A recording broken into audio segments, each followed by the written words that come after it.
আমরা দেখব কুইলবোট নামে একটা টুলের কাজ, যেখানে কুইলবোটের কাজ হচ্ছে ও এআই দ্বারা লিখিত কোনো কন্টেন্ট ডিটেক্ট করতে পারে।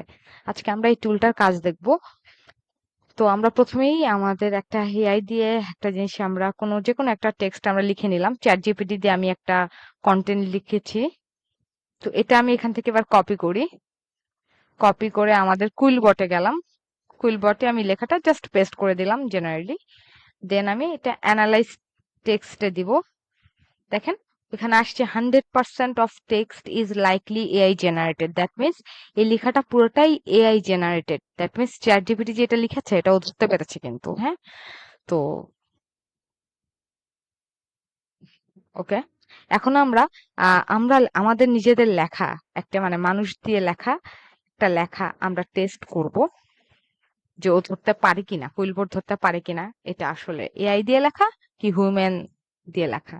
আমি অ্যানালাইজ টেক্সটে জাস্ট লেখাটা কপি করে অ্যানালাইজ টেক্সটে ক্লিক দিলাম। তো এখানে আসছে 0% of text is likely AI generated. That means এই লেখাটা এআই জেনারেটেড না, এটা একটা মানুষ লিখেছে। এখানে লিখা আসছে দেখেন হিউম্যান রেটেড 100%, মানে একটা মানুষ লিখছে, 100% লিখছে, মানুষই লিখছে।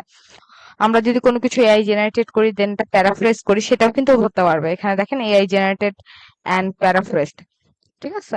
তো কুইলবট ও এআই দিয়ে লেখা যে কোনো কন্টেন্ট সহজেই ডিটেক্ট করতে পারি। আমরা যারা রিসার্চ করি অথবা যারা কন্টেন্ট রাইটার, তারা খুব সহজেই তাদের লেখাটা লিখে ওরা কুইলবট দিয়ে চেক দিতে পারবেন যে এটা এআই দ্বারা কন্টেন্টটা লিখিত হয়েছে কিনা, লেখাটা হয়েছে কিনা। এটা খুব সহজেই ডিটেক্ট করতে পারবেন। তো আশা রাখি এই টিউটোরিয়ালটা আপনাদের খুবই হেল্পফুল হবে।